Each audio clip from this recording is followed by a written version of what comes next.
조각가에게 좋은 재료를 구하는 것은 아주 중요한 일이었습니다. 그래서 먼 길을 오가며 직접 대리석을 골랐습니다. 500년 전 미켈란젤로가 방문했다는 대리석 산지를 찾아갔습니다. 웅장하고 황량한 돌산, 해발 1850m나 되는 높은 산 전체가 대리석으로 되어 있다 해도 과언이 아니죠.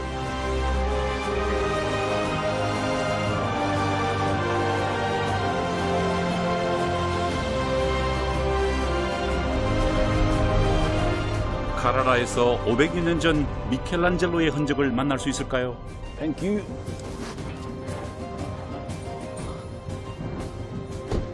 채석장에 도착한 미켈란젤로의 눈앞에 펼쳐진 풍광은 바로 하얗고 거대한 대리석 절벽이었습니다.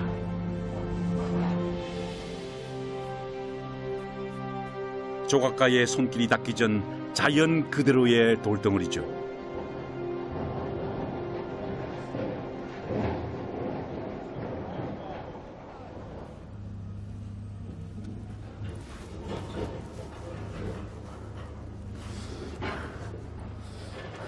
(1505년) 미켈란젤로도 이런 모습이었을까요? 카라라 대리석입니다. 원래 로마인들은 그리스에서 대리석을 수입해 왔었습니다. 그런데 기원 후 2세기에 접어들면서 많은 양의 대리석이 필요하게 되었죠. 그래서 로마인들은 이탈리아 전역에서 대리석 산지를 찾아 나서게 됩니다. 놀랍게도 이 카라라에서 엄청난 양의 대리석을 발견하게 된 것이죠. 이 카라라 산지가 대리석 생산지로 더 효율적인 것은 바다와 가깝기 때문입니다. 여기서 저 바다까지 5km밖에 되지 않습니다. 그렇기 때문에 대리석을 이 산에서 캐낸 다음에 바다로 운송을 해서 이탈리아 전역으로, 특히 로마로 대리석을 쉽게 운송할 수 있었죠. 미켈란젤로도 1505년에 이곳에서 무려 수레 50개에 해당하는 엄청난 양의 대리석을 캐어서 저 바다를 통해서 로마로 대리석을 운송하게 됩니다. 아마 미켈란젤로는 이곳에서 자신의 예술혼을 이 대리석과 더불어서 만천하에 드러내겠다는 어떤 큰 소망을 품고 저 바다로 대리석을 가지고 나아갔을 것입니다. Wow, look at this. It's very dangerous here. This is already cut here.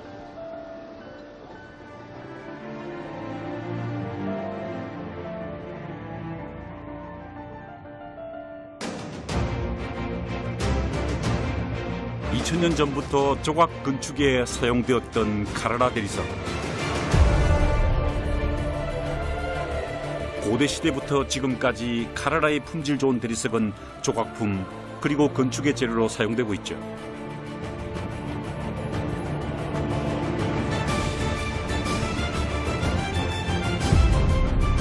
미켈란젤로는 이곳에서 결이나 흠이 없는 고운 재질의 대리석을 골랐을 겁니다.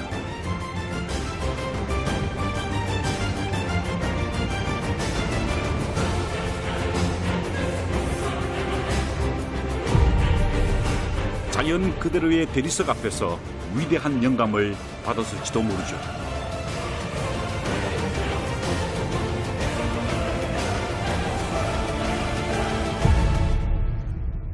채석장 인근 전통 깊은 대리석 공방을 찾았습니다.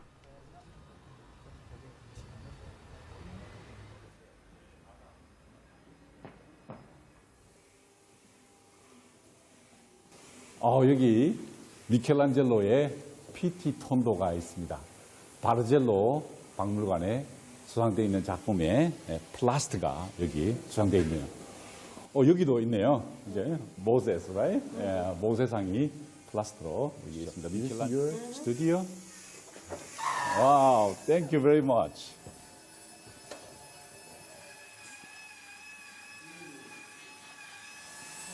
Wonderful, beautiful here. Atmosphere itself is beautiful, you know. 작품의 모형들이 마치 미술관처럼 전시되어 있어 아주 인상적이었습니다.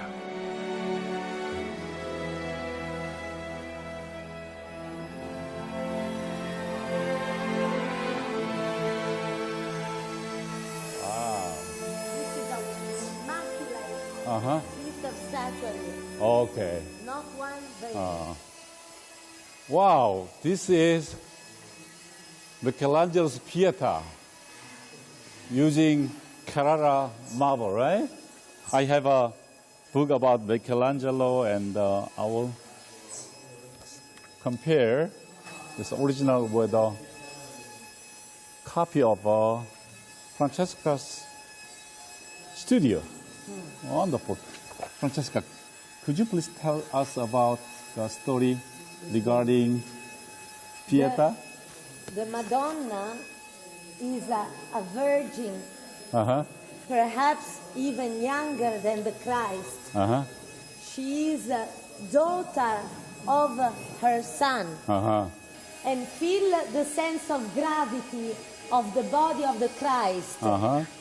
Michelangelo has underlined Uh-huh. the humanity of the Christ and not its divinity. Mm-hmm. Christ is divine And human. That's right. But Michelangelo wanted to underline the fact that Christ suffers like us. Like a human. Yeah, Like that's right. us, the Like humans. us. Uh-huh. This is the reason why you feel That's right. That's right.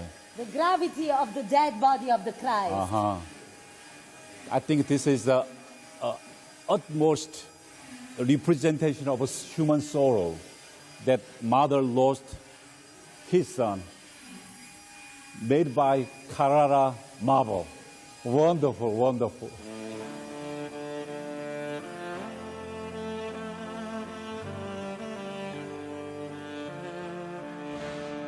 완벽한 형태를 창조해내기 위해 미켈란젤로는 길고 힘든 작업 시간을 보냈을 겁니다.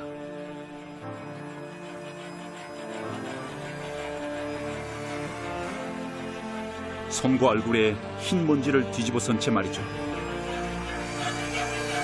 La finitura di un'opera figurativa di Barbiglio. Questo è il modello e questo è l'opera in marmo di Carrara, Bardiglio imperiale.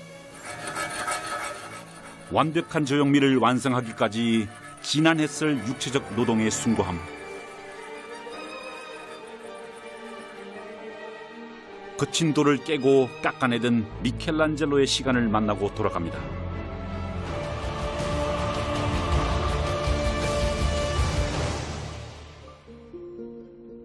카라라 채석장 인근 작은 마을로 내려왔습니다. 아, 여기입니다. 라지오데라는 식당입니다. Buongiorno. Hello. Okay. Thank you. 이곳에서 저는 아주 특별한 식사를 하려고 합니다. Okay, yeah, sure. Thank you.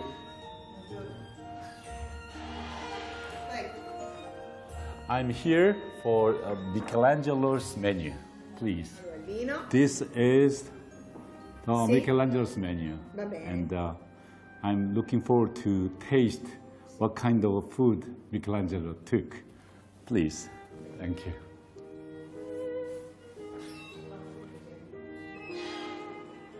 미켈란젤로가 하인에게 사오라고 했던 음식 재료입니다. 최근 피렌체의 한 박물관에서 미켈란젤로의 식단이 공개됐는데요.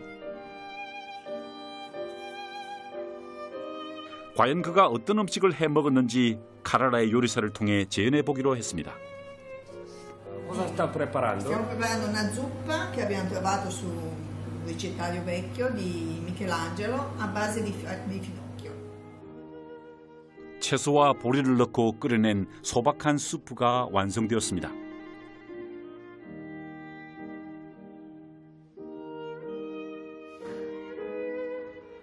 드디어 미켈란젤로의 음식이 도착하고 있습니다. Thank you very much. Thank you very much. Questo? 피노키오 soup. Thank you. Thank you very much.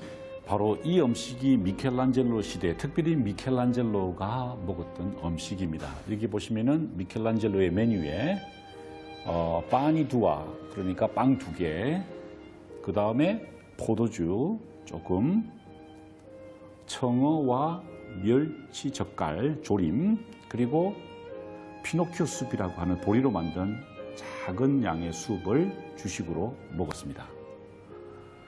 미켈란젤로가 이런 음식을 먹고 이 험한 카라라 산에서 대리석을 캐냈다는 사실은 정말 우리에게 많은 것을 생각하게 만드는데, 중요한 것은 먹는 것이 아니라, 우리 입에 들어가는 것이 아니라 우리 몸을 통해서 나오는 것, 우리 정신을 통해서 발현되는 것이 중요한 것이 아닌가라는 생각을 미켈란젤로가 먹었던 이 검소한 식단에서 알 수 있을 것 같습니다. 한번 제가 맛을 보도록 할게요.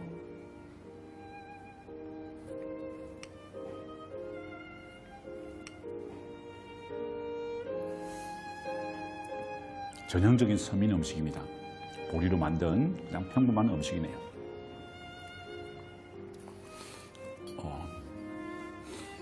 저는 정어는 잘 못 먹는데 대신 안초비, 멸치 젓갈을 먹어보도록 하겠습니다. 원래는 빵과 더불어서 먹어야 되는데, 어우, 엄청 짜네요. 굉장히 짭니다. 이것이 바로 미켈란젤로가 먹었던 음식입니다. 미켈란젤로와 함께 식사할 수 있다면 얼마나 좋을까? 잠시 엉뚱한 상상도 해봤습니다. 이제 로마로 떠납니다. 세계적인 걸작의 탄생. 그 배경에는 우리가 몰랐던 흥미로운 사연들이 숨어 있죠. 로마를 다시 위대한 도시로 만든 이는 바로 미켈란젤로였습니다. 1505년 교황 율리우스 2세는 자신의 묘지 장식을 미켈란젤로에게 주문합니다. 성대한 묘지를 통해 사후에 자신의 권위를 더 높이고자 했던 거죠.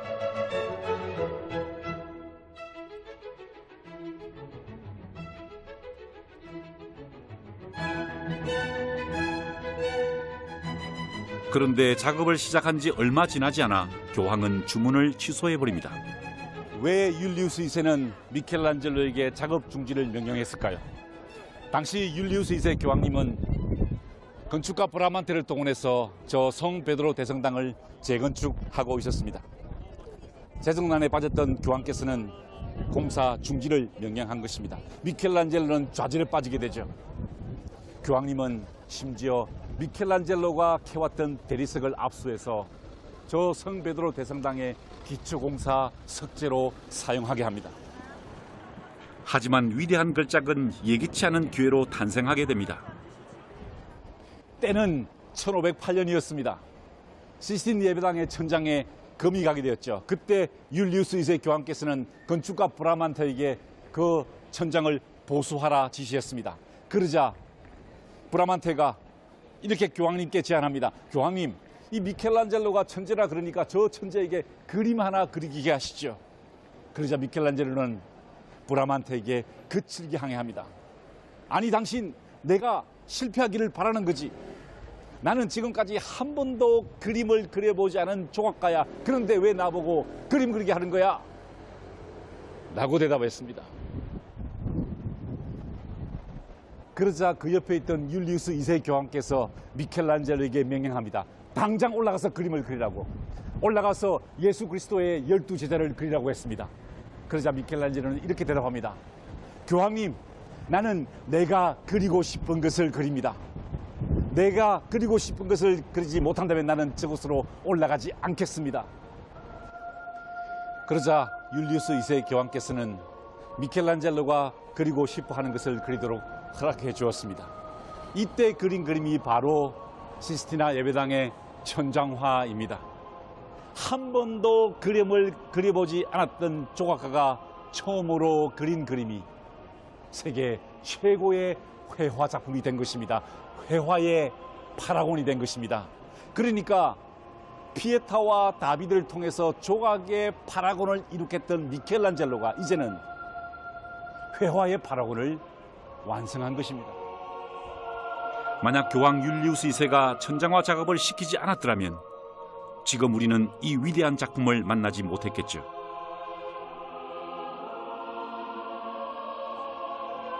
그런데 교황이 주문했다가 취소했던 무덤 장식은 어떻게 됐을까요?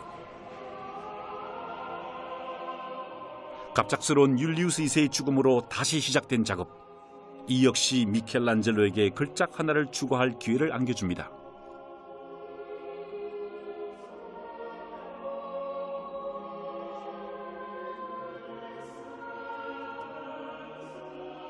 바로 영묘 중앙에 있는 모세상을 완성한 겁니다.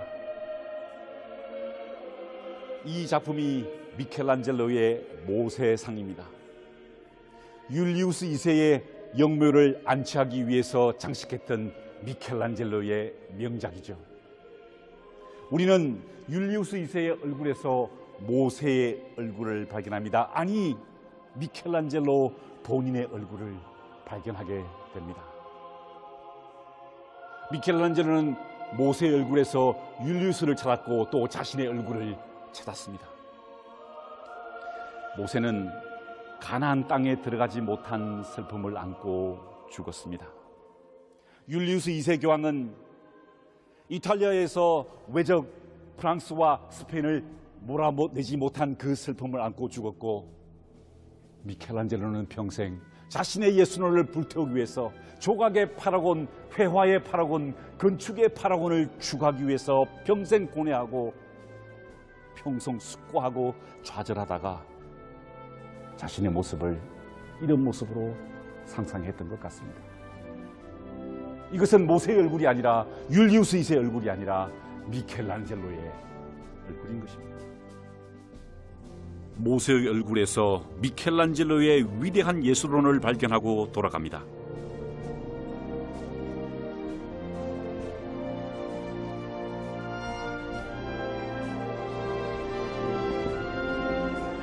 세월을 초월하는 아름다움을 추구하며 일생을 바친 미켈란젤로, 이제 그의 인생 끝자락으로 향합니다.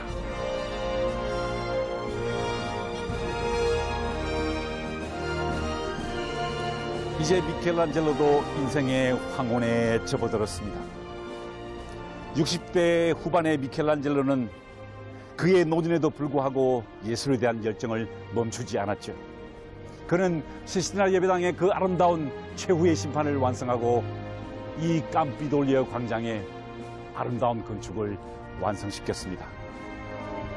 동시대 사람들은 미켈란젤로를 이렇게 불렀습니다. 디비노 미켈란젤로, 신과 같은 미켈란젤로라는 뜻이었습니다. 그는 그렇게 불릴만한 충분한 자격이 있는 사람이었죠.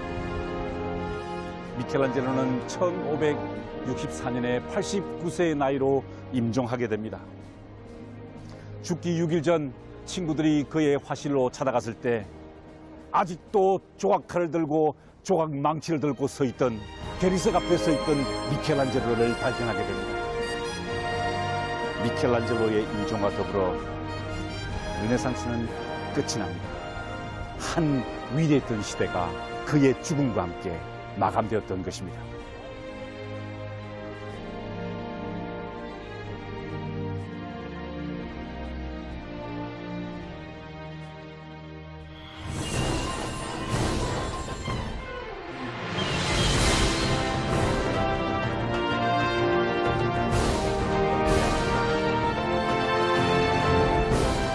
리벤지?